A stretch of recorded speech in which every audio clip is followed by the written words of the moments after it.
K Global. Talk Africa.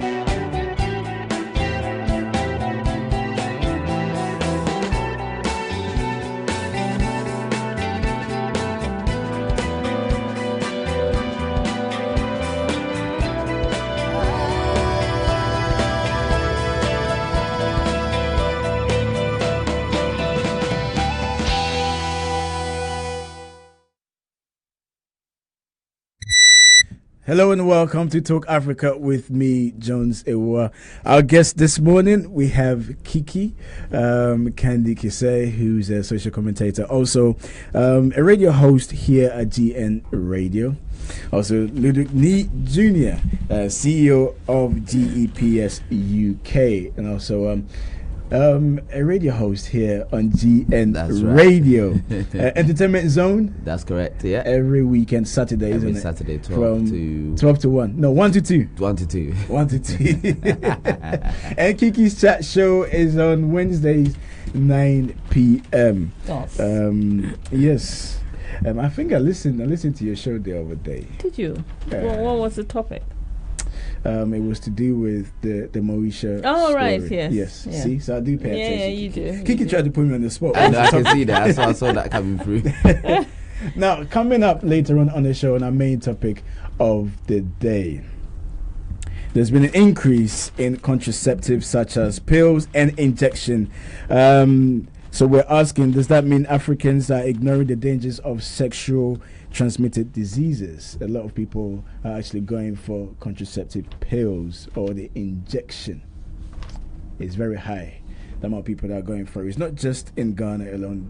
The story was in Ghana, but it's talking about countries labeled as third world countries. There's an increase in young women opting for contraceptive pills. But as always, we will look at topics trending across the continent. But let's start with the newspaper headlines here in England. And we start with the Daily Telegraph. It's got a picture of the Queen and Prince Charles. The Telegraph says the EU has rejected UK's proposal for avoiding a hard Irish border. It reports that Theresa May's plan was subject to a systematic and forensic annihilation. Meanwhile, the paper says London Marathon organisers are warning runners to reconsider wearing fancy dress in light of the warm weather forecast. It's going to be really, really hot on Sunday. It was really hot yesterday. So they're warning people that, it's best to just wear a vest if you're taking part in the London Marathon. Let's look at the Times. Another political story leads the front page of the Times, which reports on cabinet split over immigration. It says Home Secretary Amber Rudd is being pressed by Brexit supporting ministers to speed up a bill that is supposed to settle the UK's post-Brexit new immigration system. I wonder how that's going to pan out, seeing as this whole issue with the Windrush generation has just kicked off. Let's look at The Guardian. Londoner Albert Thompson, a member of the Windrush generation who was denied NHS cancer treatment, has spoken of his anguish to The Guardian. He says he remains uncertain about whether he will receive treatment a day after Theresa May said he would get the right care. And let's look at The Mirror. The Daily Mirror has an interview with a friend of Stephen Lawrence.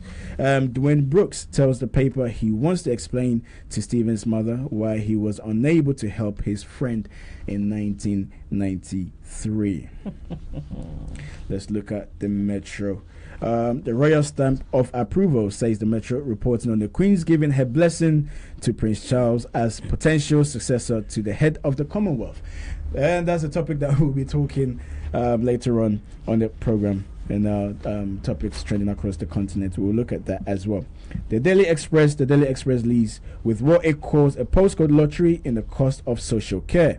It calls care campaigner Baroness Altman as saying the social care system is not fit for purpose.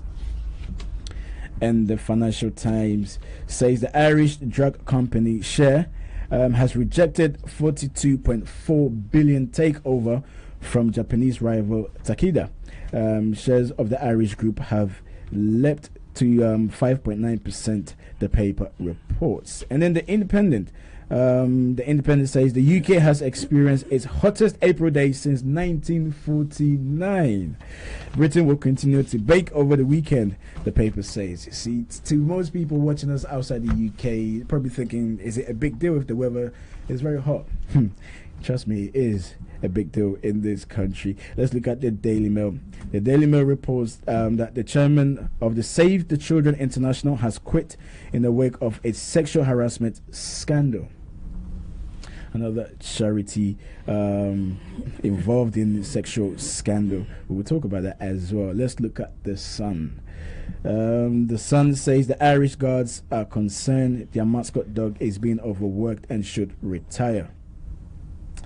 And finally, the Daily Star reports Dale Winton had confided in his friends that he had had enough. The 62-year-old was found dead at his home on Wednesday. And as a TV presenter, a lot of people spoke about him yesterday across the mainstream media. But let's look at some of the stories.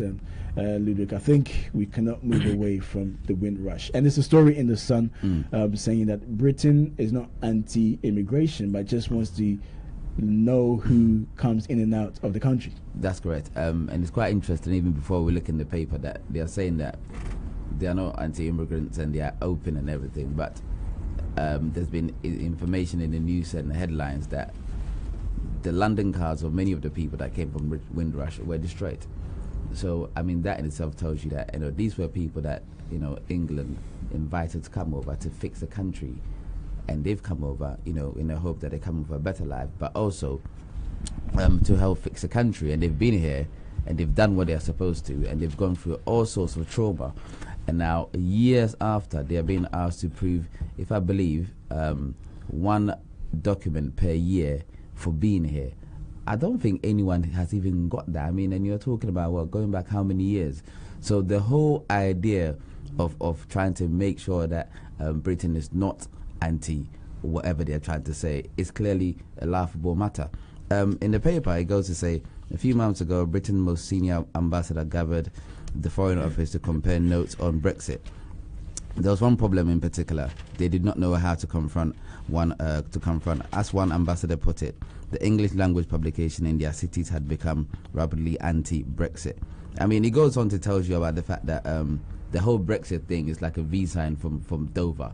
And the irony is that most of these anti-immigration laws were put in place by the then Home Secretary, Theresa May, who's now the Prime Minister. So he goes on to speak about the fact that not only do we have the Windrush issue, but we've got about 3.7 million EU citizens who found themselves in the same situation. So even though the Windrush thing is a big topic for the black community at the moment, just the tip of the iceberg. It's just the tip of the iceberg, because you've got so many EU citizens who are in the country who are facing the same plight, and it's going to be interesting.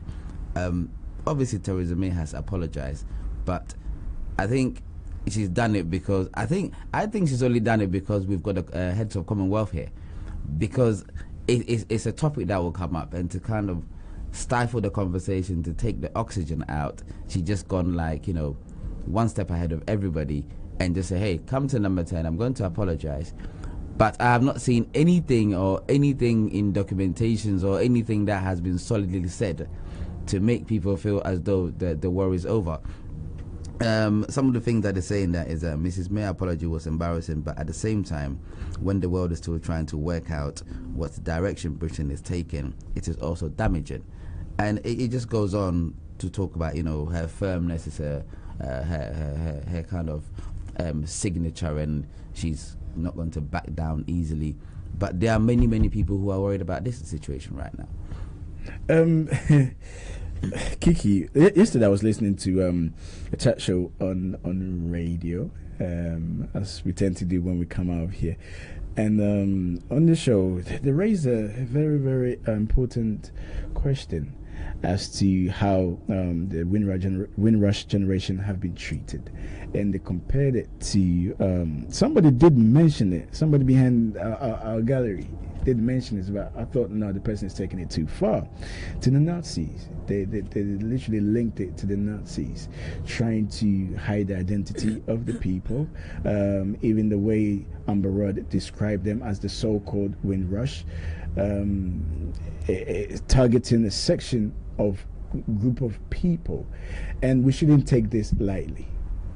Yeah, but if we don't take it lightly, what are we going to do? What can we do in this country? People know where they are. This country is a country where, they brought class. Everyone knows their position somewhat, and everyone knows where they are on the food chain. Now, there are many issues that the Tories want to get rid of. And one of the things that they want to get rid of is dependency on the NHS. And if you look at the age range of the people who are being targeted to leave this country, they are from about 60 towards 75. And the way that they came in, and the way that they shredded their papers, and the way that they're trying to get rid of them, means that this is not an oversight or an accident. This was a concerted plan to get rid of these people. The other thing also is even when you compare it to the Holocaust, it's even worse than that, because you see, the British, and I am British and I live here and all of this, but the British went to Africa and plundered and pillaged, maltreated the people in their own countries, took some out as slaves, brought them here, took some to the West Indies to deal with their sugarcane, etc. Then they brought some here to rebuild after the World War, and now they have nothing to do with them. What do? Send them back. Now, this is how they treat black people all along the line. I watched a few of the interviews, and I did watch Question Time last night. And it was impressive the way that even the woman, one of the women, I've forgotten her name now, but I was so angry with her that I forgot her name. But, she was saying, the Tory party did this and that and the other. But she herself didn't vote when, they were voting to stop this immigration nonsense. She didn't vote against it. So you kind of wonder, anyway, I always believe that 2018 and here on is a year of realization. And we're beginning to realize what people think about black people, us. And we are only useful to a point. The sufferings that black people have suffered, and I'm including the Windrush now to add it to history, is more than the Jews have suffered in the Holocaust. And yet every year, the Jews bring out their stories. They talk about it.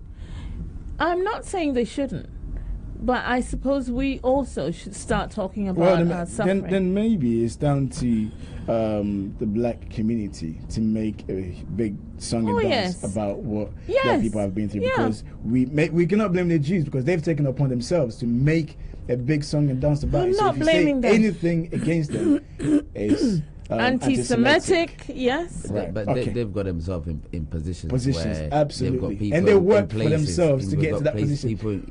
Let's take a quick break. When we come back, we'll continue with our discussions. We'll be back shortly.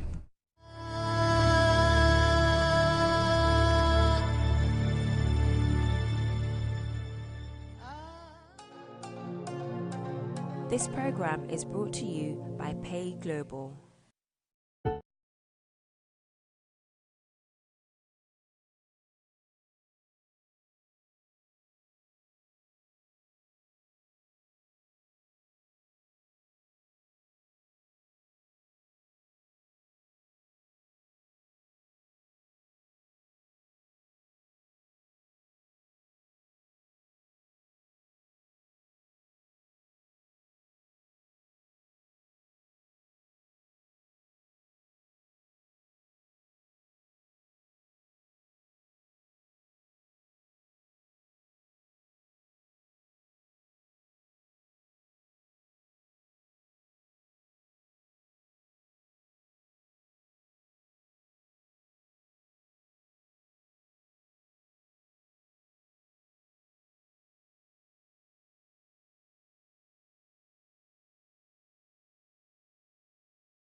This program is brought to you by Pay Global.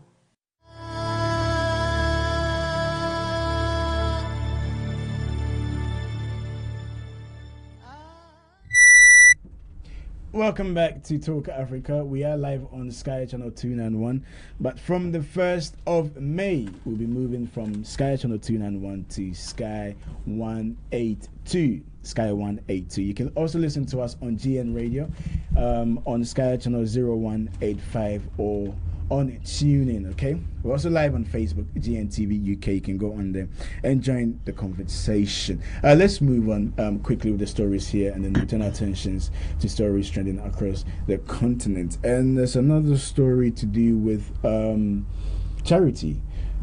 Kiki. Yes, the boss of Save the Children, Sir Alan Parker, quit last night amid the charity sex abuse scandal. He felt it was right to bring it forward from December till now. I think it is right that he has quit. I am concerned about how much money he'll be making for quitting. And when anyone quits a job, they don't get any money unless you retire or it's voluntary redundancy or blah blah. These people quit and they take away millions. This is a charity, so where does a charity have so much money to give them? I don't know. I'm concerned about that. But one of the things that we do not address and we do not even talk about, is the elephant in the room, is how these charities go into Africa and all these war-torn places, the wars that they create for us, or they go into weather-beaten areas and live like kings and live with impunity. And then they he should be horsewhipped before this. Again, we've seen so many of these cases. We've seen so many of these cases, and like I said, it's quite interesting because I think there was an issue that came up not long ago, and this was when Acorn was going around lighting up homes in Africa. And the topic that came up was that if you've got all of these charities going around Africa and doing what they're supposed to be doing for so many years, why are we still in the dark? Yes. What are they doing? And very interestingly, not far from here, the studio, there is a water pump down the road, and the water pump is for the kids. They use it to play. But I've seen other water pumps that is connected to a windpipe, a windmill, so it is automatic.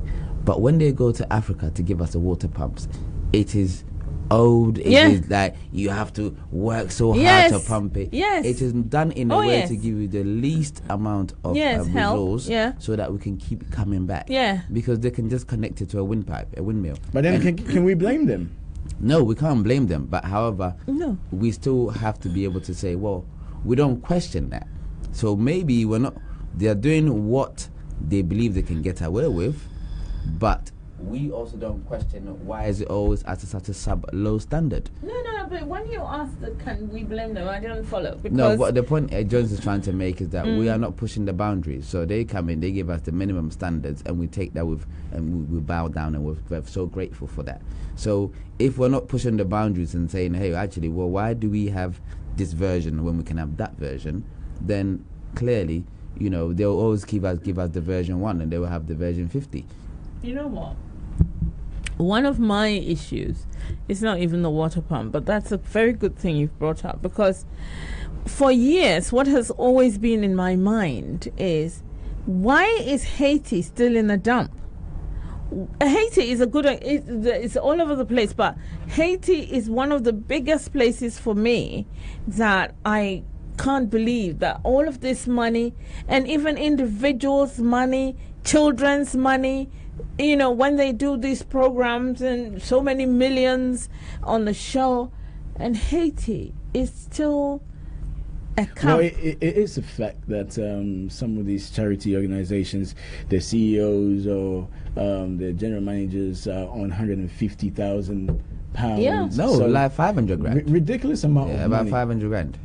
500? Oh, yeah. Yeah, 150, they will not take that. About 500. They are head of a global charity. So their fees are not. It's not a joke. And the irony is that it's a charity.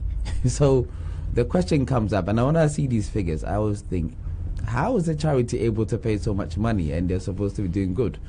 But you have to look at the business side of it. It's a business. Poor countries are needed to generate money.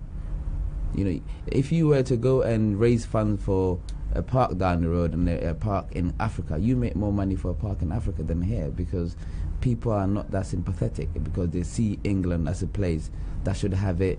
People are not sovereign. There are better systems anyway. So poor countries exist to make money. And that is why, like you said, maybe Haiti is kept the way it is. But also, the people in the country also have to step up. The people who are making money from poor countries are taking advantage of that. But people in poor countries have to also look at themselves and say, look, we need to step up our game and be accountable to our people. Because in the same breath, governments and officials in poor countries are stealing money. So we can't. We have a situation where governments are getting aid anyway. So therefore, they are suppressing. They're not working how they're supposed to work, because they are getting aid, and the people that are giving them aid are also taking away something. So it's too lazy. And what's also funny is that the amount of money that comes out of the continent is more than the amount of money that goes in aid. So anyway, let's move on to the next story. There's a story about cards being sold on Facebook.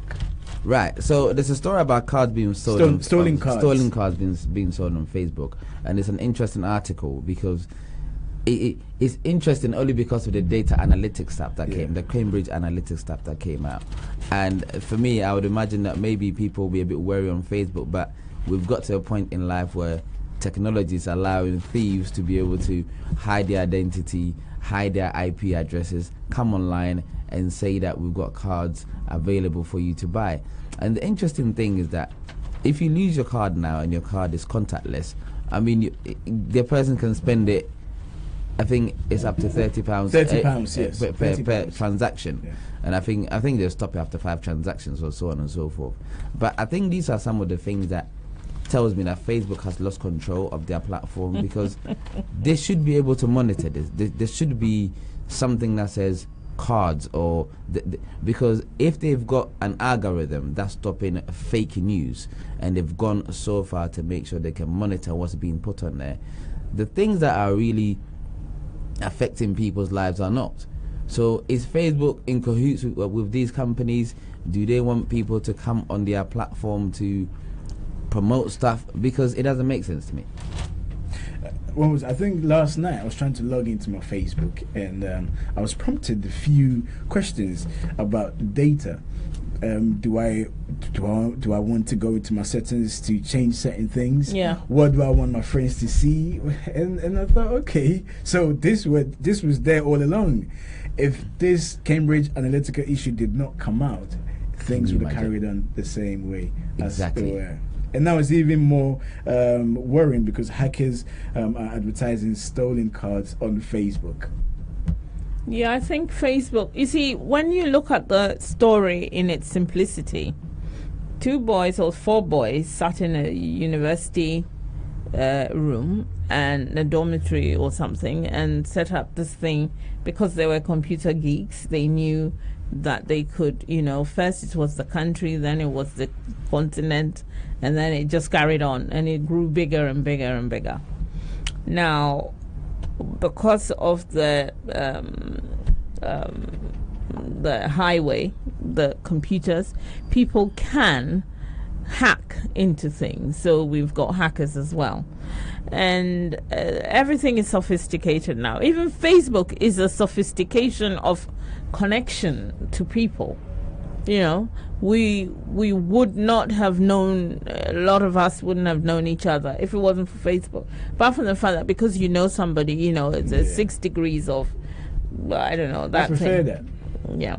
But then it's out of your control now. It's out of your control. So while it is out of your control, hackers are involved. Everything is growing bigger. I don't think that Zuckerberg can control what's happening now. So either he shuts it down or he shuts down the add-ons, and it's the add-ons that are creating this. But he can control it, but when you control it, you make less money.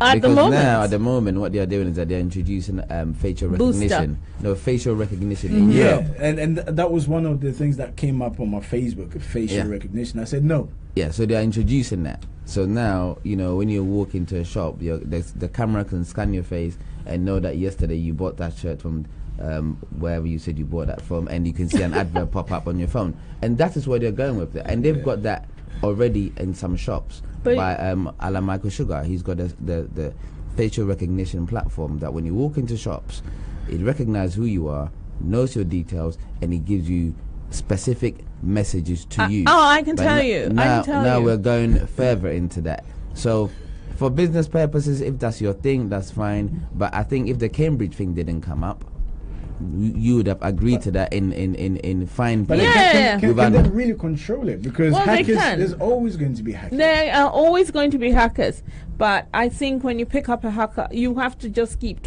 looking for the hacker. You have to build just the same way as they built the Facebook and etc. There are apps for it. You have to build more apps. You have to be one step ahead. But coming back to what you said about facial recognition, I don't have facial recognition on my phone. However, I shop in Sainsbury's.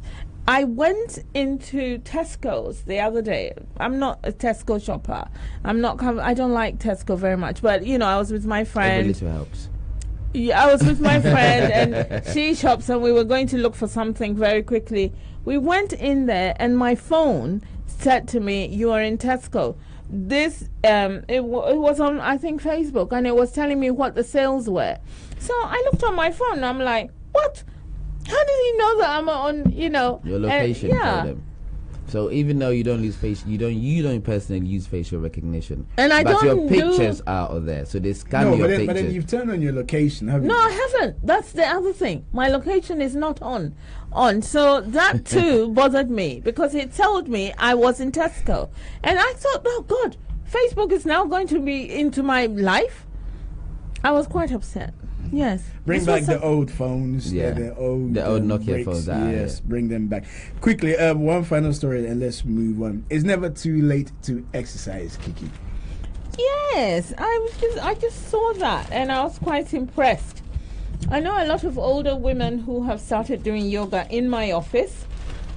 I know a lot of older, where is it? Yes, I found it. Oh, yes. And it says that activity lift after heart attack. So a lot of heart attack patients are, stopping their risk of dying by exercising. So couch potatoes even have a chance. If you're a couch potato now, you can change your life tomorrow or this afternoon by doing a little bit of exercise and getting your act together. I think that is important. I think exercise of any sort, even if it's sex, even if it's whatever it is that you want to do, that makes you sweat. Okay. All right. We're going for another break. When we come back, we'll look at stories trending across the continent. We'll be back shortly.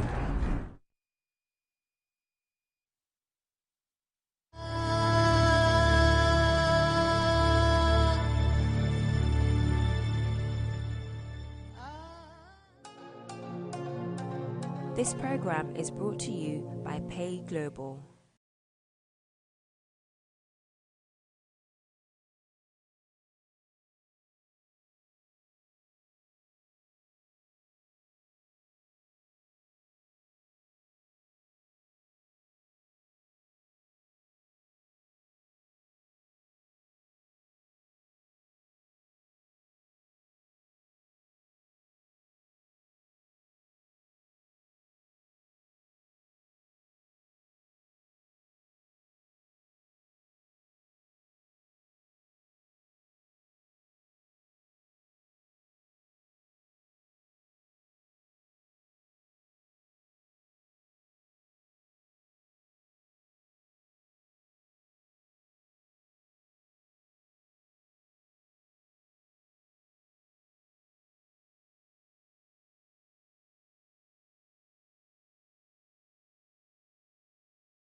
This program is brought to you by Pay Global.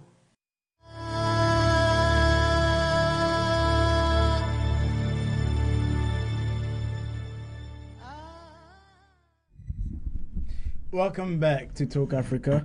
As of the 1st of May, we'll be moving from Sky 291 to Sky 182, so do make a note of that. Now let's turn our attention to stories trending across the continent.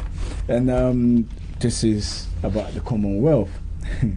The Queen hopes Prince Charles will succeed her.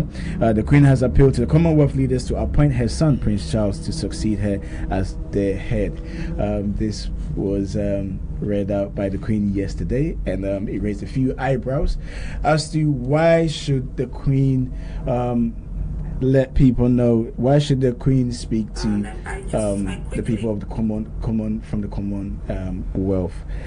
Just got a bit distracted there. A quick audio. I think Kiki's trying to switch on her Facebook page. I'm sure she's done that. You can also go on Kiki's Facebook page and join the conversation. Let's hear what the Queen said yesterday with regards to the Commonwealth heads to let her son Prince Charles to lead them after she's gone. Let's take a quick listen.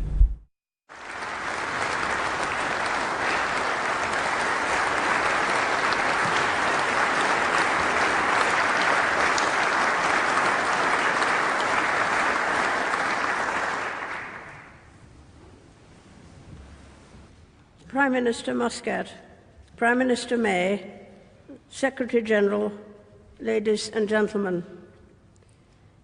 Having on so many occasions been welcomed to opening ceremonies around the Commonwealth, it is a pleasure this time to welcome you to my own home. Here at Buckingham Palace in 1949, my father met the heads of government when they ratified the London Declaration, which created the Commonwealth as we know it today, then comprising just 8 nations. Who then, or in 1952, when I became head of the Commonwealth, would have guessed that a gathering of its member states would one day number 53, or that it would comprise 2.4 billion people? Put simply, we are one of the world's great convening powers, a global association of volunteers who believe in the tangible benefits that flow from exchanging ideas and experiences and respecting each other's point of view. And we seem to be growing stronger year by year. The advantages are plain to see. An increasing emphasis on trade between our countries is helping us all to discover exciting new ways of doing business. And imaginative initiatives have shown how together we can bring about change on a global scale. The Commonwealth canopy has emphasized our interdependence, while the Commonwealth Blue Charter promises to do the same in protecting our shared ocean resources. The Queen Elizabeth Diamond Jubilee Trust is providing life-changing eye treatment to many thousands through the generosity and cooperation of the nations represented here today. My family and I have been heartened by these and many other programs in which we are proud to play a part. I'm glad to see that young people, connecting through technology, are becoming ever more involved. When I meet the young leaders of this century, I remember my own lifelong commitment made in South Africa in 1947 at the age of 21. As another birthday approaches this week, I'm reminded of the extraordinary journey we have been on and how much good has been achieved. It remains a great pleasure and honour to serve you as head of the Commonwealth and to observe with pride and satisfaction that this is a flourishing network. It is my sincere wish that the Commonwealth will continue to offer stability and continuity for future generations, and will decide that one day the Prince of Wales should carry on the important work started by my father in 1949. By continuing to treasure and reinvigorate our associations and activities,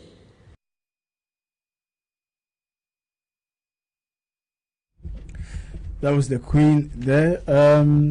She's hoping that Prince Charles will take over after the speech, especially across social media. If you listen to a few African radio stations, people were questioning, is it up to the Queen for her to suggest who should come and lead the Commonwealth after she's gone?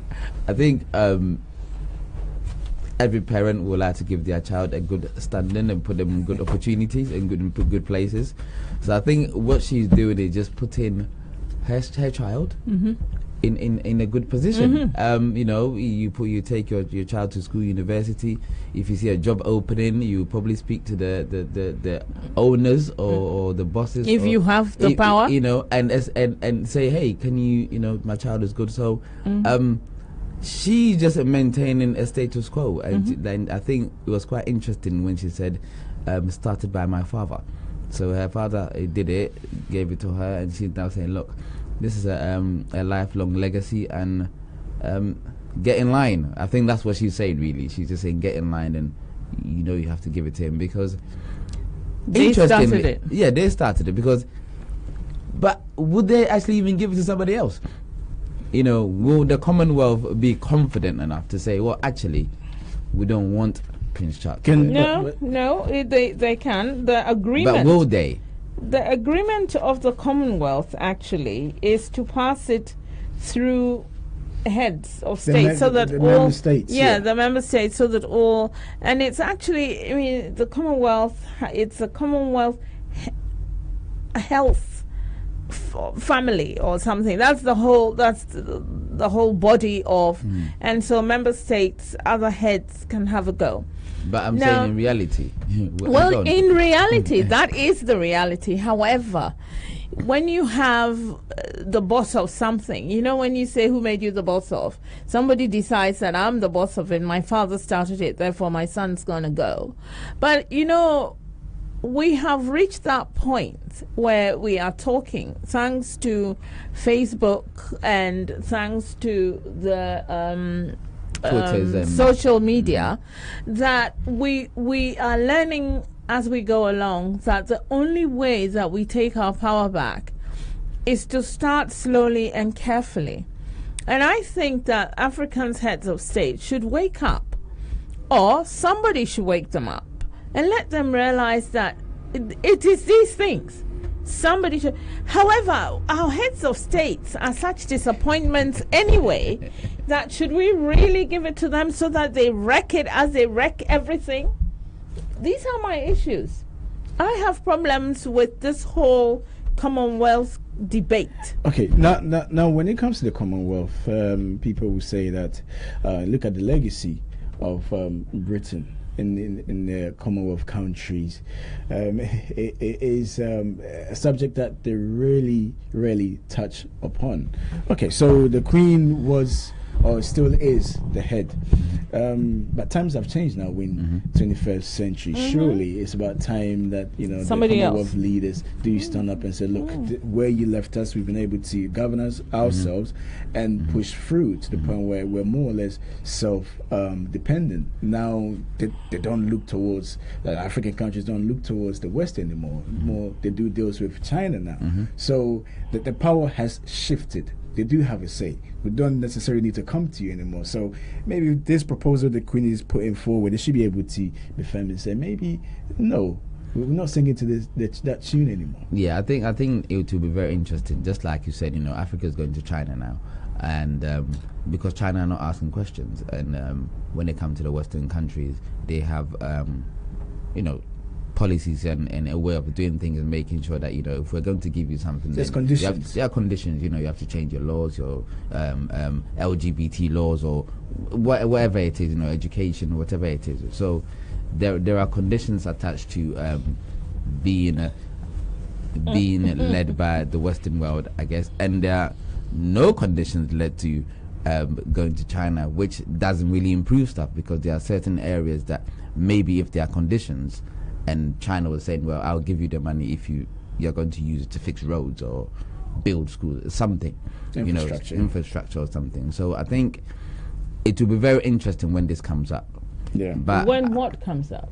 When it is time for the Queen to leave, and then somebody else have to head it, whoever they will give it to. I think the reports were indicating that today they will agree upon it today. Then it's a done deal then. Yeah, in Windsor. They've all gone to Windsor. Let's get the thoughts of Idris Adishina, who's editor of Alternative Africa.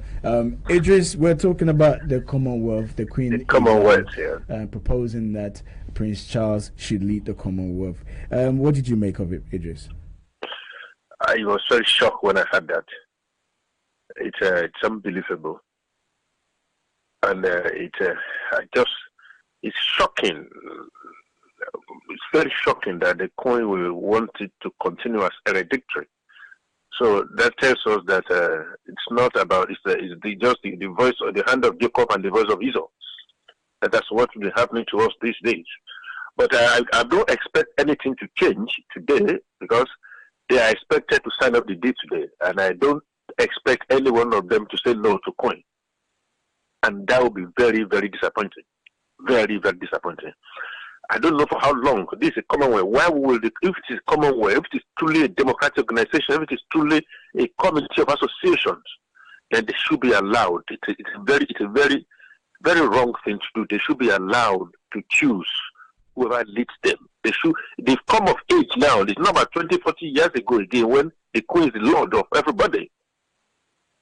They should be allowed to choose. But I'm afraid I don't see anything like that happening with the Queen's intervention yesterday, and with the fact that they are still in London. I'm sure they have all planned this before they brought this, before they make it. It's unfortunate. It's unfortunate. It's all pre-planned. It's unfortunate. Queen is talking of when she dies. Will nobody prays? What about if Charles dies before her? Nobody prays for that. But this is very, very unfortunate. This is just a signal that no matter how much we do, they still want us to be subject. No, Commonwealth has come of age. They should be allowed to choose who leads them. We are talking of when she dies. She's not even dead yet. She's already choosing who leads us for us. Let me just bring this into it. I think it was over the weekend where Labour leader Jeremy Corbyn was on the Andrew Marr show, and they asked him about the Commonwealth, in which he said that, this was before the Queen even made a speech, saying that after the Queen, he thinks that Commonwealth should be able to vote who they want as a leader, somebody from the Commonwealth. That is who Corbyn is. Idris is saying that this is something that has already happened behind closed doors, and yes, the it's been pre-planned, came out to make it look as if that she's proposing it. It's not a done deal already. Yet again, does this show us of the narrative that African leaders are very timid when it comes to making a bold stand? I think I agree with that, because even if it's not a done deal, I can see who's going to lead the charge to say, maybe let's try a different alternative. And I think that sometimes the privileges that they get when they come here, whatever it is, they forget that. They choose that over whatever it is that they can build back home. And I think the issue with African leaders is about building. Nobody wants to build. People just want to come in and take and just go. And we just don't have that mindset. When I say we, as in the African leaders, they don't appear to have that mindset of building. If you look at most of them, their ages tells you that they don't have the energy to be They're started. tired. They're too tired. So anything that requires energy, they will not do. And if you're not leading in a fashion that allows you to build something, then it means that whatever is placed in front of you, you are going to sign that. So I believe that even if it's not a done deal, nobody will oppose that. And even if people oppose it, they will not get that votes. I think Ghana could lead the Commonwealth at this stage, and I think we're ready. I think our president would do a good deal. He can communicate in all languages The Ghana president is being criticized a lot in the country. Yeah. With the issue of the anti-gay laws, not using that platform to say to the Queen and the people of the UK that, look, we will not accept this here. I think it's easier for our Ghana president to stand in Ghana and make pronouncements, and I think it's easier for all countries to do that. I think when you are a president, you suddenly become careful and diplomatic. Now, I am not speaking for our president, but I think we complain about too many things, and yes, it is not up to the British government to decide what we do with our gays, lesbians, straights, or whatever. Our sex life should not be their concern. And they are saying in the latest news I read today that they're not interested in our sex life. They're just saying that we should stop persecuting them. Yeah. So, I mean, these are two ways. Now, Ghanaians really have to start thinking clearly on what they want. Is it that because we've had gays and all of the gays in our communities for hundreds of years, and we have not made an issue of it. If we want to continue, as we always do, and pretend like it's not happening and therefore nobody should talk, that's also one way. That's our way. Okay. I mean... just for time reasons, we need to move on because we've got a few stories that we want to touch upon. And Idris, quickly on this story. The president of Nigeria, Buhari, has come under fire. The Nigerian president, Buhari, came under fire for criticizing youth who he said do nothing and want everything for free in the oil-rich country. Idris, this is something that has received a lot of backlash. Yeah, it will still have a lot of backlash. Yes, I agree, but is he telling the truth or telling lies? All right, Idris, hold on to that thought there. Is he telling the truth or is he telling lies? We're going for another break. When we come back, we will continue. We'll be back shortly.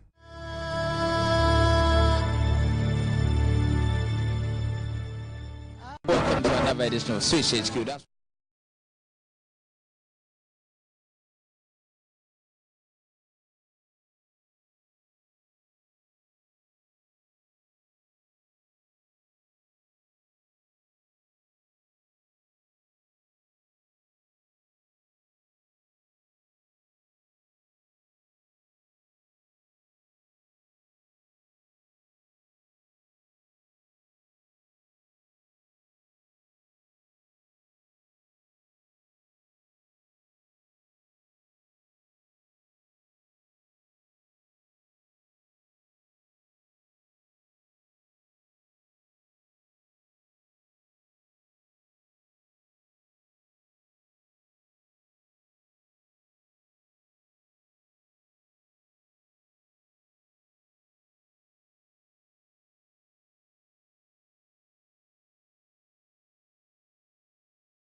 This program is brought to you by Pay Global.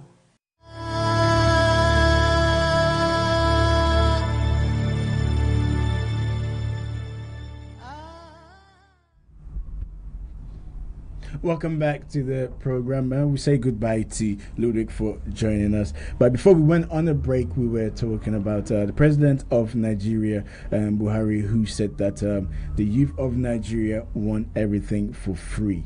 Idris, you were talking before I took the quick break. Let's listen to you, Idris. Yes, when you look at it diplomatically, you think what the president has done to criticize Nigerian youth outside the concept, after the issue of Nigeria, and among world leaders is definitely wrong if you look at it diplomatically. But if you go beyond diplomacy, then begin to look at exactly what the president is saying. I don't think the president is referring to all Nigeria. He was being diplomatic, but he didn't want to mention region or those who are lazy. Yes, everywhere in the world we know some are lazy. Even in this country too, they want the job, they want money, they don't want job. That's why the fact that some jobs are left for them, they still don't want to do it. They are used to dole. Yes, diplomatically what the president said is wrong. You don't go outside the shore of the country among the world leaders and just those stones as your citizens. It's not right. It's wrong. But if you come back home... Just hold on for me, okay? Let's just give our viewers and listeners an opportunity to take a quick listen to what Buhari actually said. All the questions, I think... will reflect about Nigeria's preparedness to accept investment and secure the confidence of those who are going to invest or those who are already there. I believe for those who are following us closely, they could recall on the political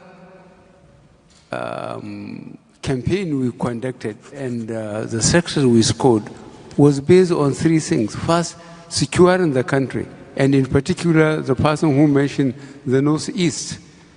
The so-called Boko Haram was occupying a large chunk of that part of the country, and they caused a lot of damage to the infrastructure, especially educational and health. And then the economy. We have a very young population. Our population is estimated conservatively to be 180 million.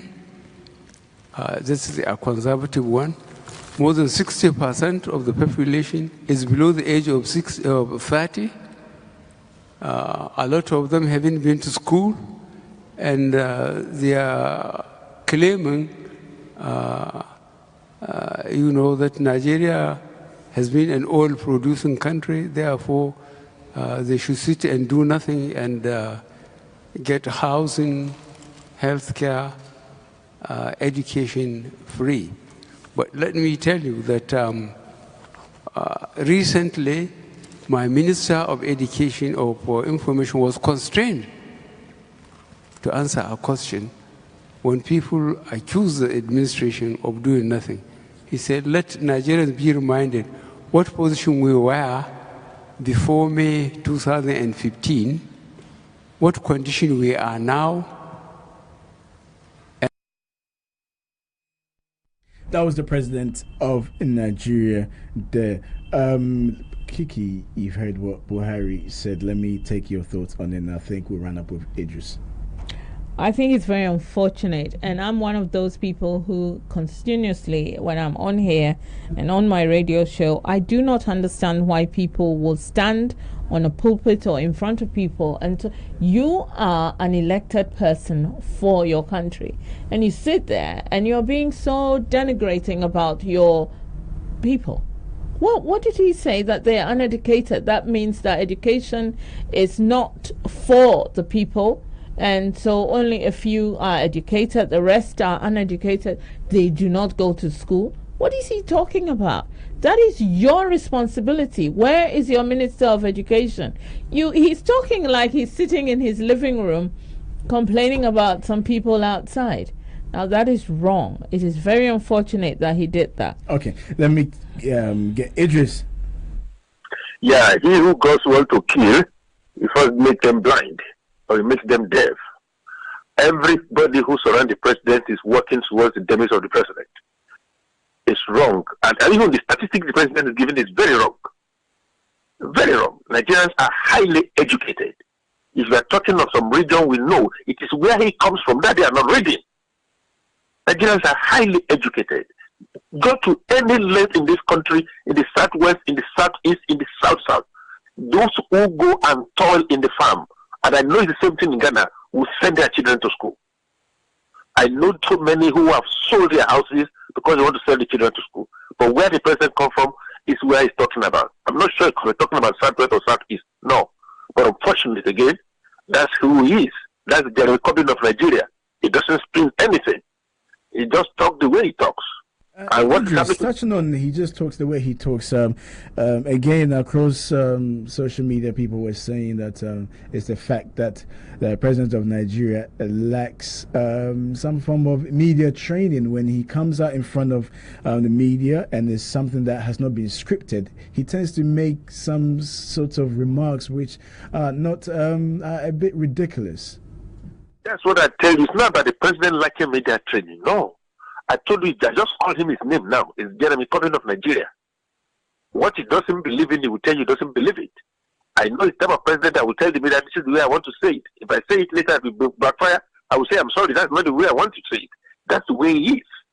He doesn't spin anything. But on this occasion, he got it wrong. Not Nigerians. It is the North, where he comes from, that don't get education.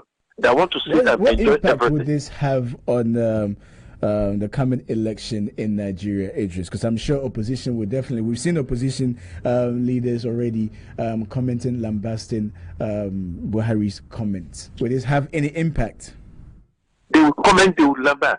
I expect it to have very minimal impact. Reason being this, Nigerians don't vote based on policies. That is one. Secondly, Nigerians are waiting to see who wants to contest against the president. That's the only advantage he has now. He says he wants to recontest. We know who he is, but we don't know who wants to recontest. But I can tell you, if they bring somebody like him, who people know or think will be a thief, that is the language in Nigeria, somebody that they know is very corrupt, then the president will have it a smooth ride again. Go and check all those who are doing this against him. You will see one pattern there, a section of Nigeria. I don't want to mention them. Go through it, you will see it. Those who stay on the social media, are they going to vote? That is what happens in Africa. Are they going to vote? No. But Nigerians are waiting. I can tell you this authoritatively. This is the research we are doing. Nigerians are waiting to see who they want to bring against the president. It is on that ground that whether the president will win or will fail, Nigerians will know. Okay. Idris, thank you very much for talking to us this morning. That was Idris Adesina, editor of Alternative Africa. Kiki, I want us to look at one more story here. This is a story that emerged that there was a public lashing of a girl in the northern part of Ghana. In a village near Tamale, which apparently was sanctioned by the chief. The reports are saying that the girl turned her house into a brothel, and when I saw the video, I was really shocked that this is happening in Ghana. And there were a group of men who held the girl down and started lashing. I'm sure we have a video that if we can put the video up for our viewers to be able to see what happened.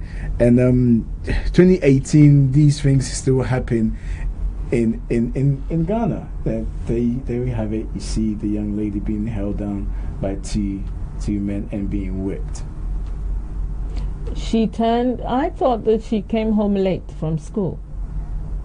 And so, They say that allegedly converted her room into in the family house to a brothel. So these are her brothers lashing her? It didn't say whether it was the brothers or I not. must have read the wrong thing. This is terrible. This is abuse in its most horrible form. And, this is just horrible.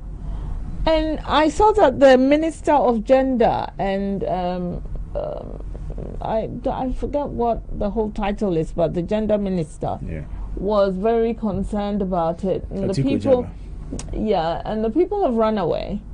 They can't find the guys who were. And now they're beating her randomly. This is just horrible.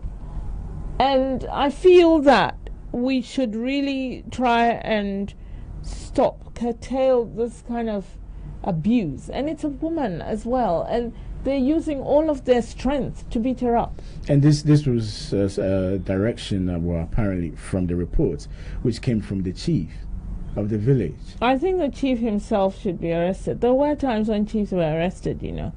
And I think they're being given free rein, and they say all sorts of things or ask people to do all sorts of things that are totally illegal to a person's human rights. This is horrible, and it should have not been entertained. It's horrible. I'm very sad for the girl, and I hope she's not hurt at all. Because, of course she's hurt, but what I'm saying is she's not damaged or maimed, or because it's very disconcerting to see. But then, we see this type of behavior in schools as well, where teachers are caning kids, as you can see here on your screen. Is a teacher caning kids. Myself, I was whipped in Ghana. So there's a culture of discipline, and in this girl's case in particular, this is way beyond anyone's imagination. However, in that village, they may deem this as the right punishment if what said the girl did was true. Whatever it was, I'll tell you, caning came about from the colonial masters, and they were caning children in schools or workmen, etc., because they had no feeling or affiliation for the people who they were caning, and it was a kind of a punishment just to keep people down. And we have picked it up, and we think it is a form of punishment, and we're practically killing people or hurting them, and this is wrong. In schools especially, it is not unacceptable. We have to find other ways of punishing children, and this is one of the legacies of colonialism that we have embraced, and I think we have to look at it. Again, when we look at the Commonwealth is there to promote democracy, also to promote human rights. Human rights. You see this happening in the country, which is part of the Commonwealth, is very disturbing. And it happens all over the Commonwealth. It happens all over the African part of the Commonwealth. And, it's just so sad. Children are sent to school or given to people to look after, to teach, and they end up damaged, is either emotionally or physically. I wouldn't stand for it though, but that's because maybe I'm from another world entirely and from another way of doing things. But we all really should come up in arms and not accept this. I mean, in Ghana, and I know it's in Nigeria as well, that people sell the canes. They sell it in the market. And it's just horrible to see when you walk along Makola and all those places. It's just terrible. In regards to the story that we're talking about, the young lady being whipped, according to the police, although the chief gave the permission for her to be whipped, the police are saying they cannot act unless the victim comes and files a complaint against the chief. Okay, so in an area, just picture this, and everyone who's listening should picture it. You come from a village, you're a girl. First of all, there's a gender bias there. So you're female, you live in an area where you don't know anywhere else. You know that if are you going to complain about the chief and the people who whipped you? How are you going to survive after that? You know, I mean, these things, some of these things, it's not because the person is foolish. Sometimes it's for preservation and safety that people don't come forward and complain about things. We haven't got there yet. At the moment, we have to try and do something and start eradicating and start making a lot of noise to stop it. And then when we get to that point where people start speaking, it's like the sexual abuse, Harvey Weinstein and all of that. Look how many years it took people to start talking about this casting couch thing. However, women have been raped and assaulted and all sorts.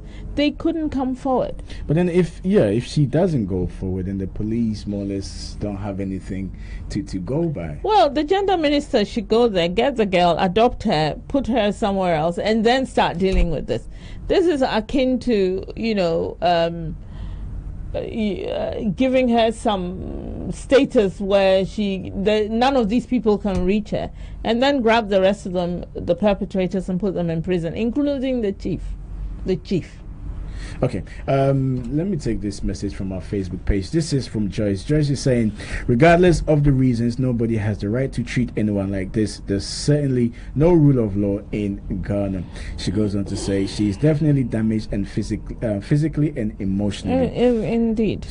Joyce says, oh, Africa, when are we going to stop our blame game?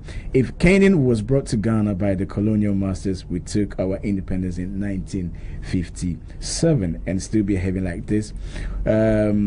I think that what a caca-hole country. We need to ban chiefs. They are not wise as we think they are and very corrupt. So she does not agree with you there. Well, she cannot agree. The point is that a lot of our things are handed down from the colonialism. The fact that we are independent doesn't mean anything in any paper. Please get it straight. Well, it does. It does to a certain degree. Well, we're taking a quick break. When we come back, we'll look at our main topic of the day. We'll be back shortly.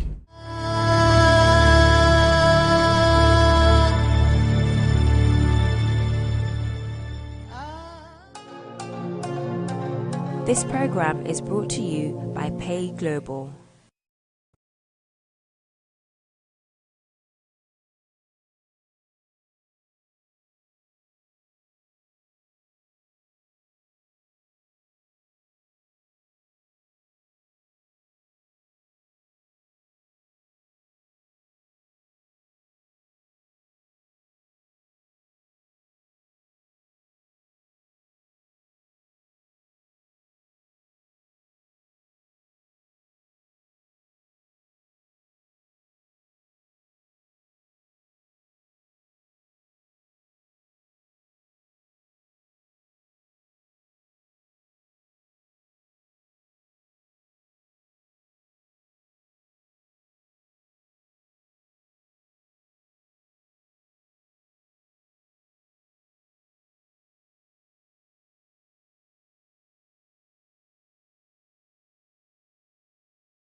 This program is brought to you by Pay Global.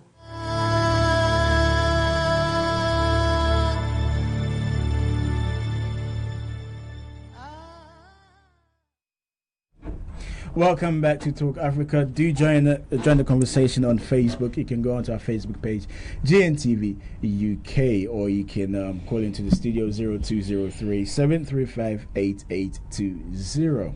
You can also listen to us on GN Radio on Sky Channel 0185. Now, joining us this morning, we have Funke Adineji, who's an author, pharmacist, and also founder of Westside. Thank you for joining us. I'm sure I've seen that you brought in your book this time last week. We didn't have the opportunity to look at it.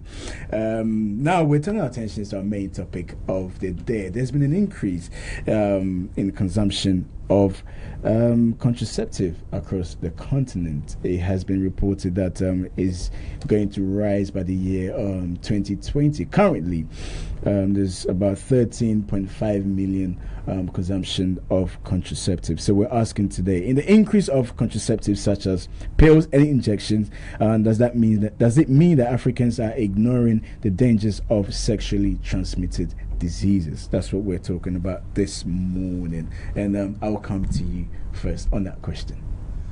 Where do you want to start? Where do you want to begin? It's a broad question. Yeah, I saw the topic, and looking at it based on what I know and what I can see, I don't necessarily think that's a bad thing. I think consumption has increased, not a huge amount, probably in the last, maybe the last 10, 20 years, maybe about 5% when I looked at the figures from WHO. So it's not a huge amount, but it's a good thing in a way, and it really depends on how you look at it. If people are just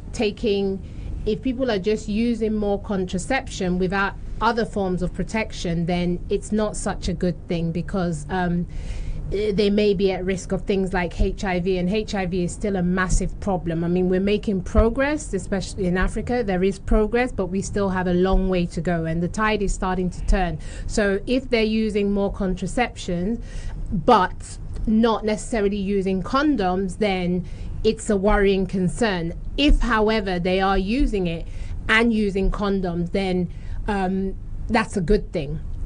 It's difficult to say wholeheartedly which is the scenario. However, I would probably say maybe it is going in the right direction, although I think we can do more. And I say that because when I look at, the increase in contraception at the moment, the HIV epidemic, yes, we still have a long way to go, but it's not getting worse to how it was in the 90s or the early 2000s. So, I think maybe there is some progress, but obviously, like I said, it's still a cause for concern.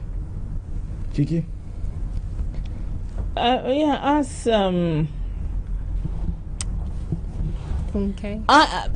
said, I'm very interested to what I was concerned about is the percentages, and you're saying it's 5%, just the rise. So I looked at I think it was from the World Health Organization, and the last there was a study they did and they said compared to 1994 and 2015, it looks like in Ghana in particular there was like a 5% rise in use. However, having said that, when I say we still have a long way to go, like there's still at least 20% of people in sub-Saharan Africa, women obviously, that need access to contraception and family planning, that are still struggling because they're having babies when they're not ready, they're having babies when they don't want to.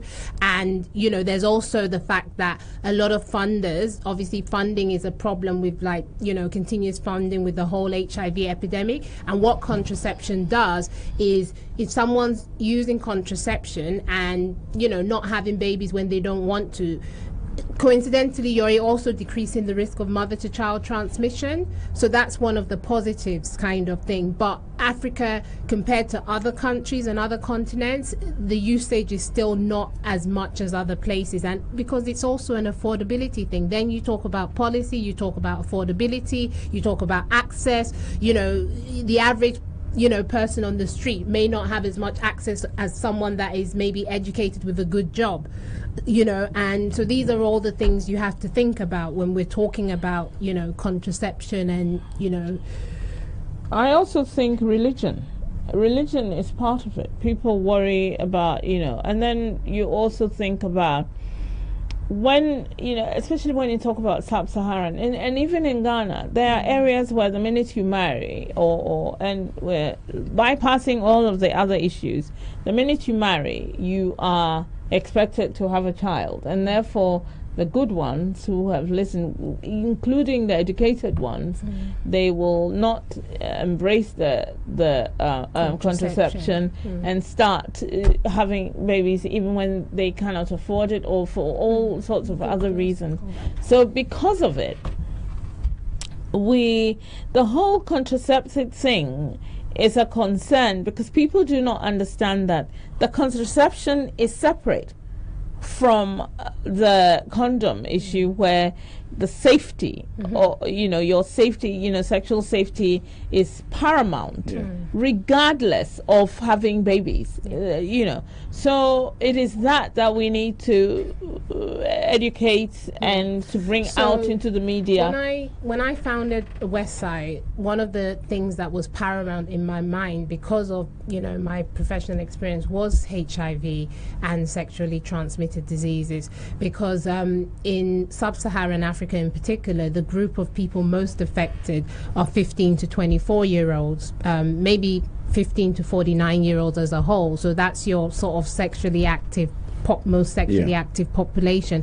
And the reason for that is multifactorial, and like you said, I think this is where we bring again religion and culture comes into the subject matter, because most African homes culturally, you're expected to get married at a certain stage, you're expected to have children. It's also it's not just expected from a cultural point of view, it's also about economics as well. Sometimes it's like you might be the breadwinner of your family, from a woman's perspective, and you meet a man that's rich and can help and support you and your family, and so sometimes those conditions force you into early marriage than normal. And the African culture, so to speak, I mean, things are changing, but I have to say, please don't hate me out there for saying this, men, but like, it allows men to be promiscuous, more so than women. And unfortunately, and a lot of men don't always like using condoms, and because the men have more of the power, a lot of times the women have to play to this. So like you said, for some women, and this is where awareness, education, empowerment, and that's what I try to use my organization to do with sports, to engage this young woman, to use it as a safe haven to speak to them about all these things, because a lot of them are under pressure, like some of these men, sugar daddies, whatever you want to call them, like some, so these girls are under pressure, and for them, the people will see if they're pregnant. So for and this is where awareness comes into. So if they're going to do something that's going to prevent them from getting pregnant, for some of them, that's okay, that's enough. They don't necessarily worry too much about the other stuff until it happens. And that's why I think there also needs to be a merging of family planning, contraception, and HIV. So where they go to get these contraceptions, and a lot of them access it not necessarily from doctors because of the nature of healthcare in Africa. A lot of them access it from pharmacies. And I know, doing what I do, where I do free health screens, like HIV, I cover all those. So we speak to them. Our testing rate has been higher than even the national rate, because of the way we try and do the testing without stigmatization. And I know that through doing those things, and I know that I engage with some of like the pharmacists and other people on the ground, and I know that by engaging with them, and if you can somehow combine those two things, like where they access contraception, you're also putting a message of safe sex and also pushing the use of condoms, then slowly but surely we will make progress. Okay. All right. Let's take another break. It's very interesting. It's an interesting conversation we're having here. Do join in. Go onto our Facebook page. We're taking another break. When we come back, we'll talk more. We'll be back shortly.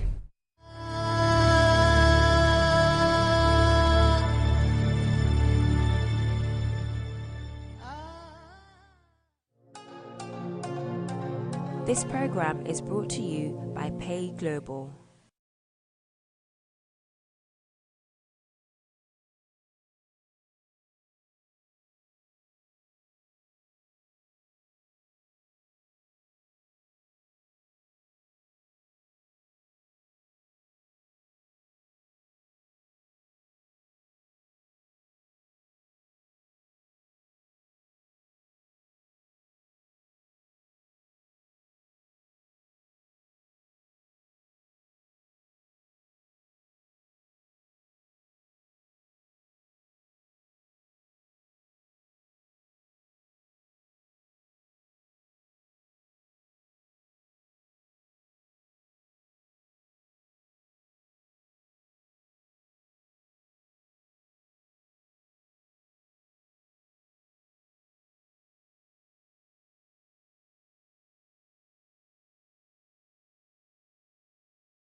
This program is brought to you by Pay Global.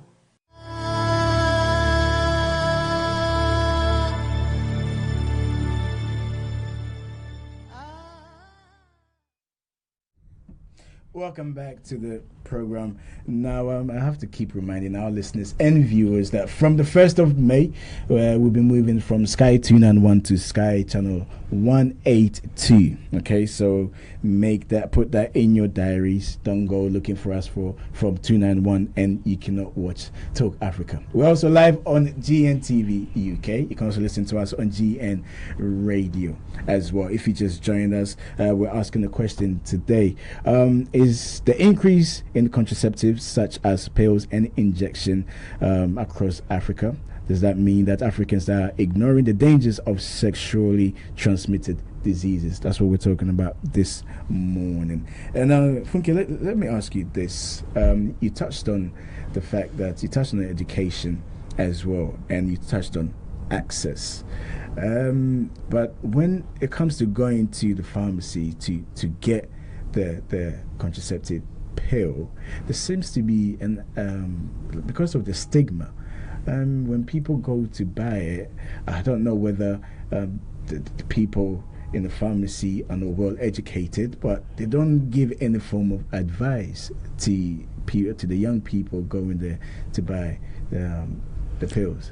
So, I mean, I think this is where you go to different professionals sometimes and you get different levels of service. I mean, I know, like, my experience from what I know from speaking to, people from, professionals in Africa, that they are very passionate about, educating, giving advice, but sometimes it is challenging just because of the nature of the structure of the system in place, the pressure, etc., for them to give the advice that they need to give, especially if you're not buying something. But I know that if you push and you ask, and that's why it's good to have a place that you go to regularly and you build a rapport and relationship with whatever pharmacist is there, so that way you're able to ask questions, you're able to hold them, pull them up, make them do their job, so to speak, kind of thing.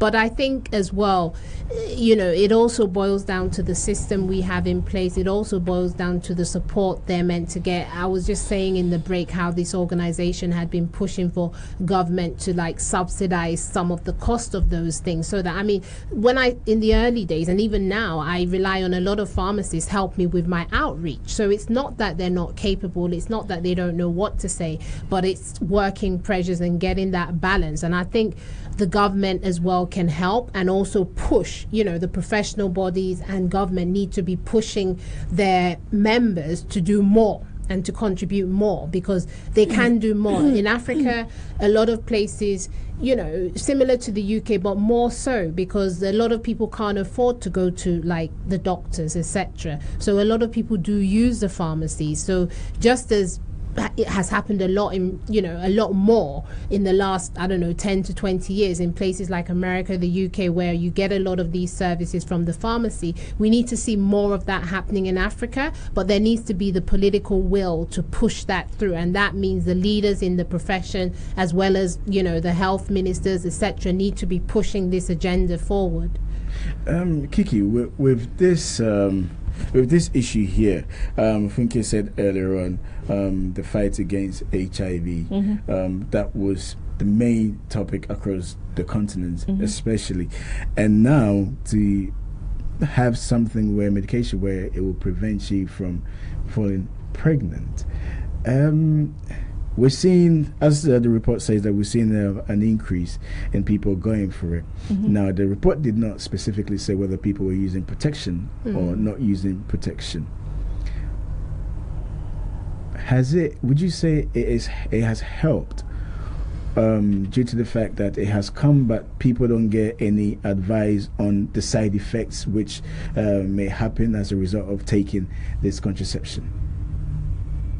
You see, Africans, and it is a typical African thought. I mean, of course, there are a few people who don't agree with it or have risen above it. But in an African setting, having a child is a gift from God, and it is a gift that it should be given to you at a certain time in your life. So people aspire, women aspire to get married and have babies, and some rogue women will aspire to have babies regardless of husband. So that is, park that on a shelf. Separate from that, a day came and a season came when there was HIV, and that was so terrible that people became aware and grateful for the condom and all of that. So that one condom could stop you from having an unwanted child and also stop you from having children and the illness, HIV. Yeah, HIV. So that's it. Now, slowly we're realizing that, you could take a pill or you could get an injection, or you could put something up you and then you don't have children. That allowance, it's all in Ghana it's called Planned Parenthood, but only for the educated masses.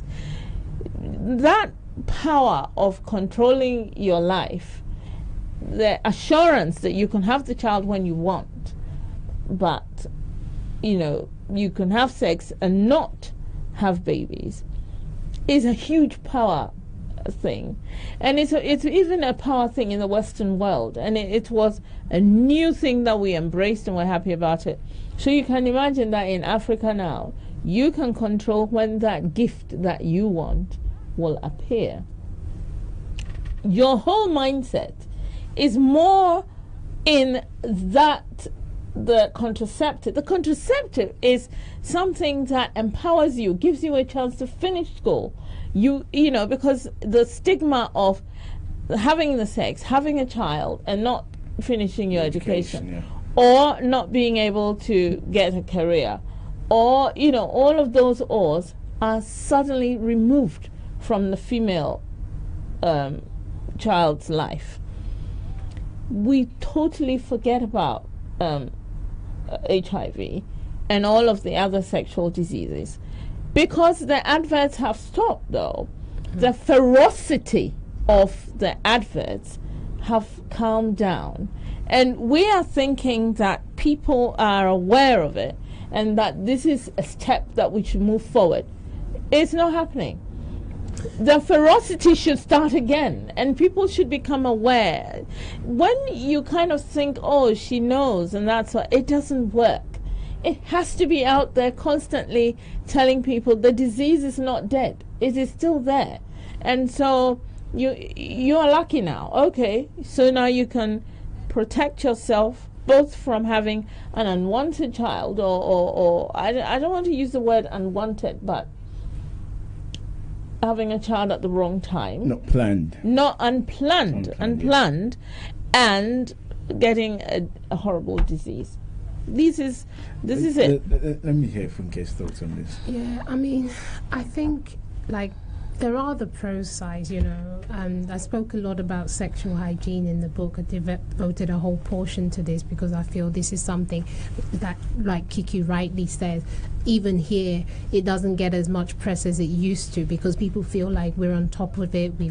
But the risk we have is that if you don't keep on giving that message out about sexual hygiene, about protecting yourself, not just from getting a baby, but also from getting these diseases which have dire consequences on themselves, then we really risk it coming back. Because when you're talking about HIV, sexually transmitted diseases, you have to remember, so the good side of contraception, like I said, is a good thing, and they use injectables a lot more in Africa, I think, because they last longer. But the good side is, maternal mortality, mothers, babies, having healthy babies, mothers, reducing sort of, the chances of having babies with HIV and, the problems with motherhood, economic benefits in terms of people going to school, finishing their school, having a more productive productive life. You know, those are some of the advantages, reducing the risk of people having abortion in like with quacks kind of thing that come with all sorts of other risks.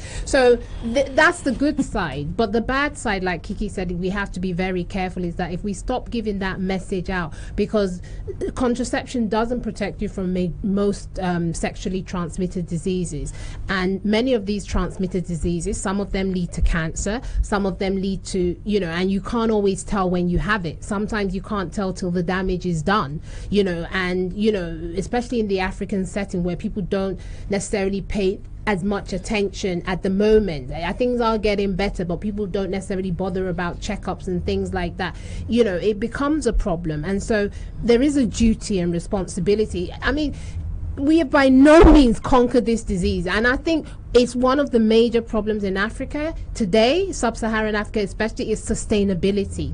You know, they start something good, but then sustaining it is a problem. And the HIV, it's not over yet. We still have over 30 million people, and access to, you know, I mean, like I said the other day, I did a project the other day, and I was speaking to one of the, you know, people in public health, and we're talking about drugs and, you know, antimicrobials and HIV.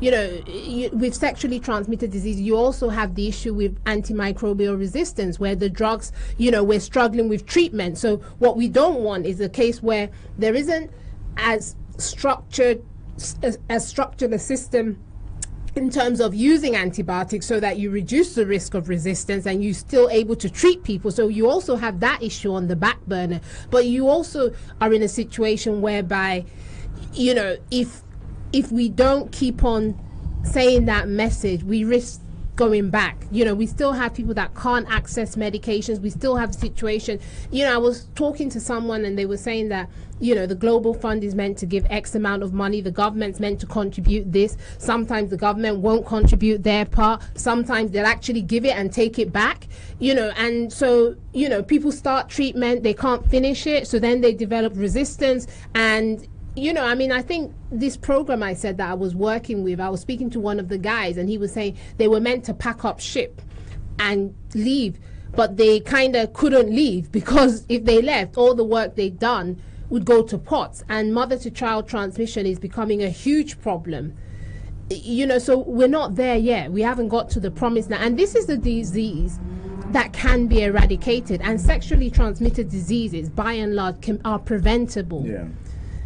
You know, but we've got to do our bits. And I really feel, and that's why I'm very, very passionate and I believe so much in prevention, because when I look at sub-Saharan Africa, you look at the health systems, the health structures in place, accessibility. The only way of managing the health system and keeping the balance is to educate and empower people, so that you minimize the number of people with these things. And like you said, we're talking about the masses. It's to educate and empower the masses that don't necessarily have the access is so important. And the good thing is that it just takes political will, because it doesn't cost as much as it would cost to treat these people. I'll tell you something to all that you've said. One of the things is, in the Western world, because they found all, you know, they've managed to contain it in such a way that if you have HIV and you go to the hospitals, you are put on certain drugs and, you know, blah, blah, blah. And so the adverts and all of the awareness has come down. It's gone down at the same level all over Africa and places where it shouldn't go down. Yeah. And they're not getting cured. You can't walk into a hospital, they find out that you have this and they'll cure you. Well, or like you said, there are places you can go to get free drugs, but the issue is also because this is lifelong treatment, and that's why prevention is important, and it costs money. So the issue is that because of the system and structure, like you were saying about the hospital, you go there's no drugs. What do you do? Okay, all right. Let's take another break. I'm enjoying this conversation here. Yes, I am. I'm getting a lot of information from the both of you. We're taking another break, but we'll come back. We'll continue with our discussions. We'll be back shortly.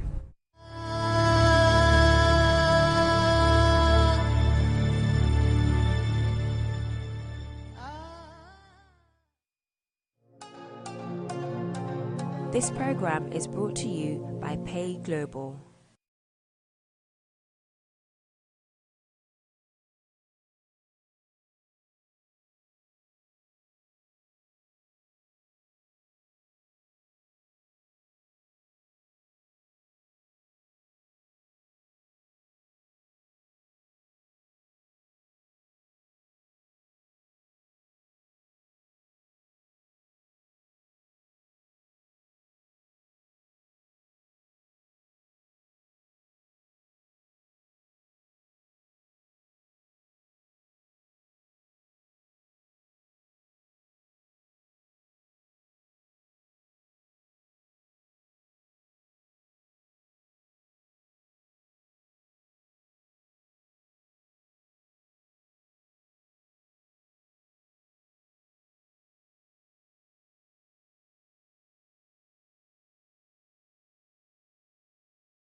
This program is brought to you by Pay Global.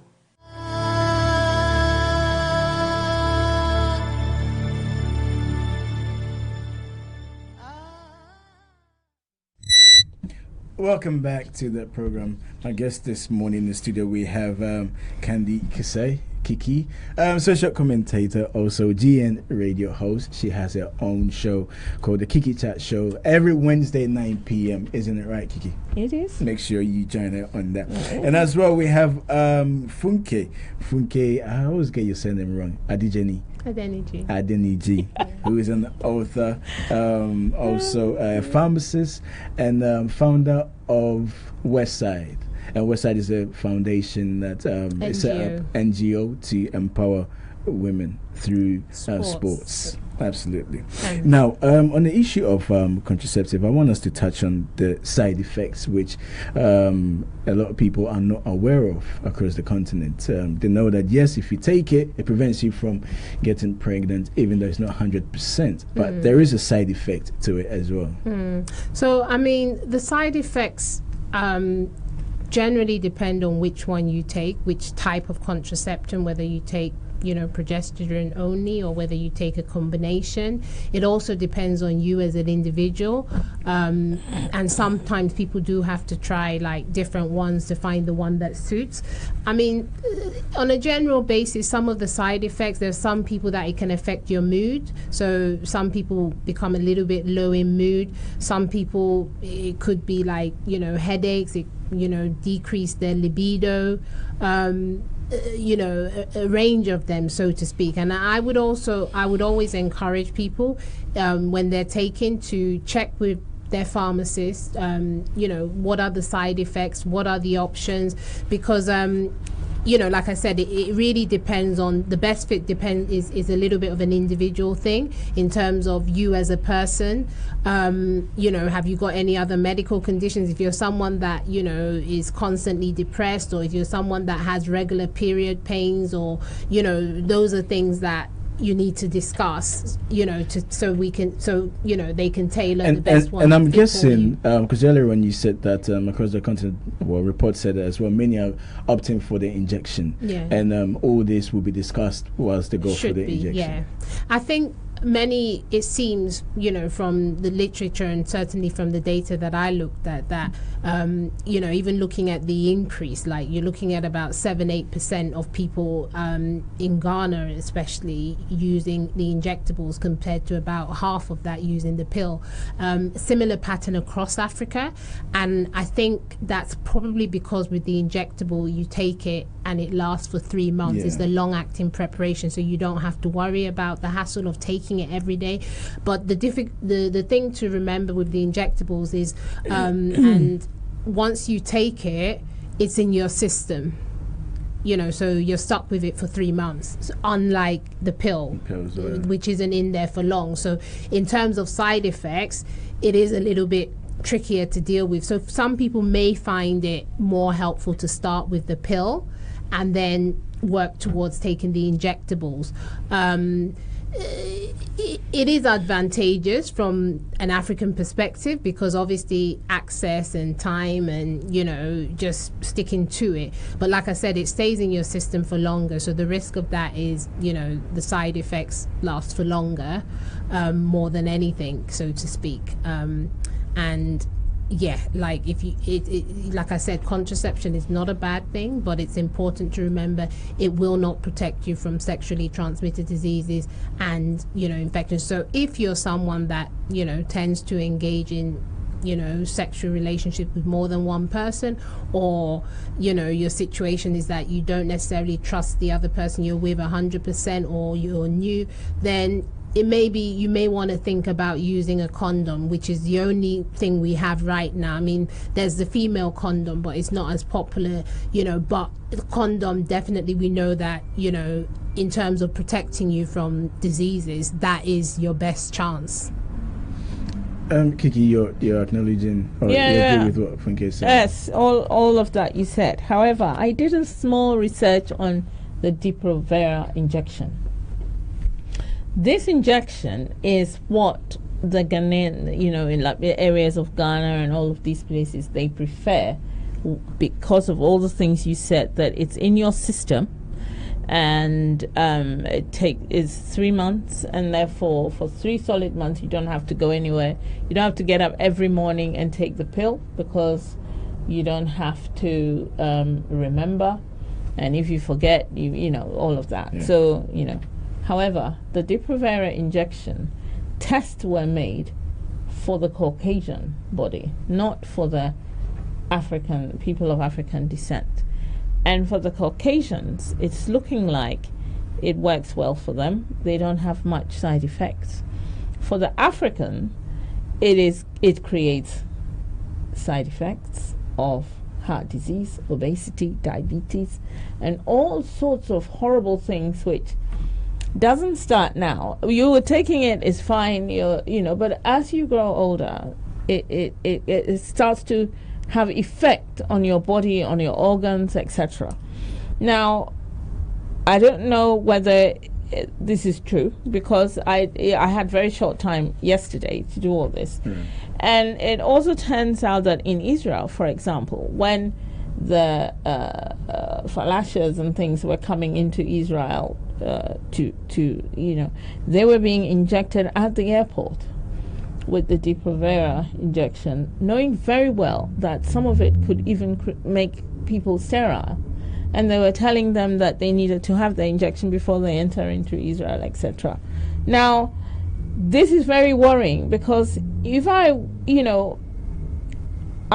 would embrace the Depo-Provera injection for all the pros that it says. You don't have to take it every day, you don't have to do this, you don't have to do that. However, I am very scared of the effects that happens later on in life. I am worried that we do not check the medications that are given to us. We cannot question it, because if you go to a doctor, this is what he says is good for you. It happens to me.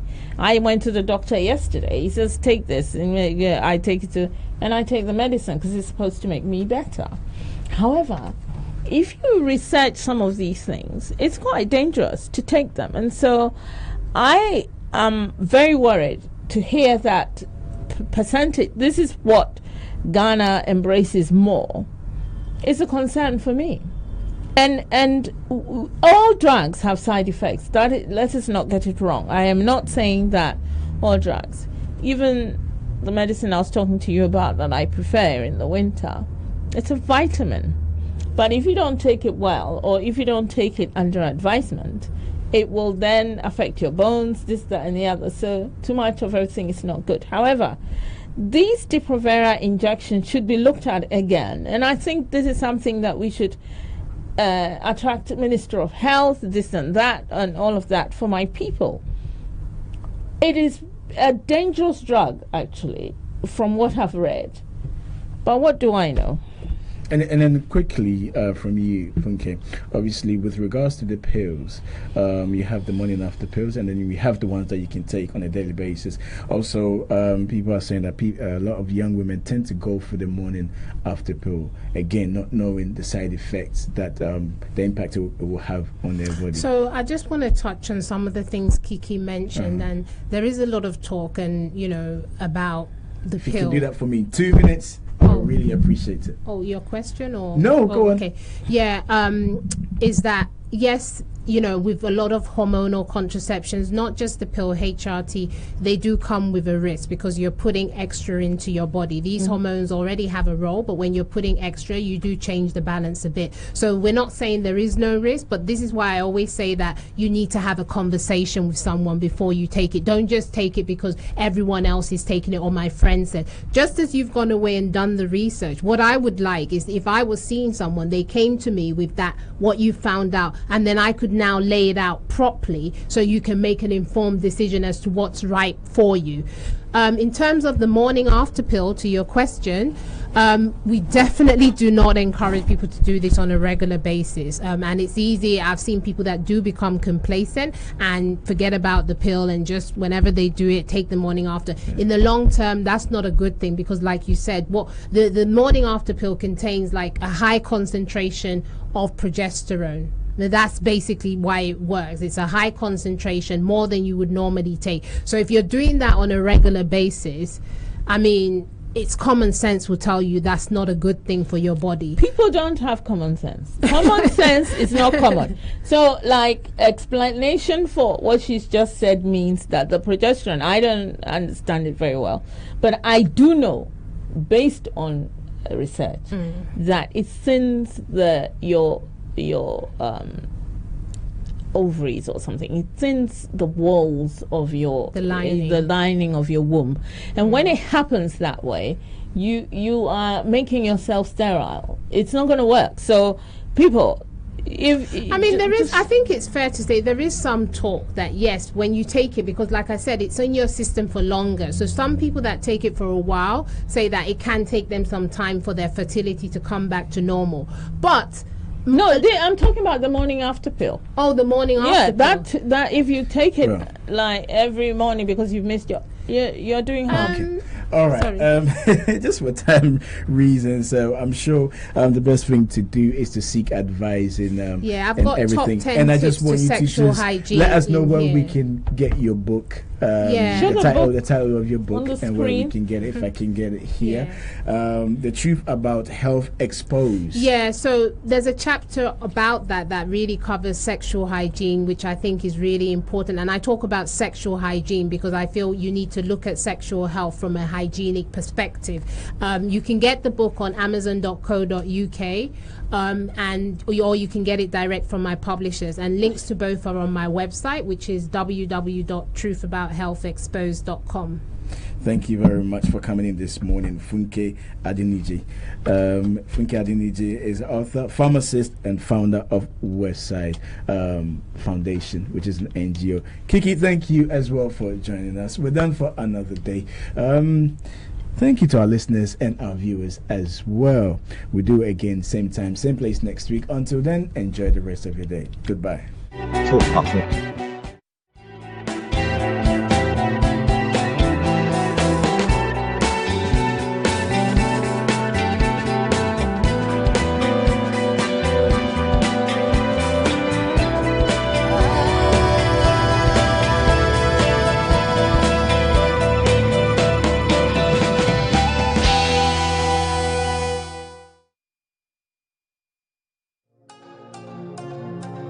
This program is brought to you by Pay Global.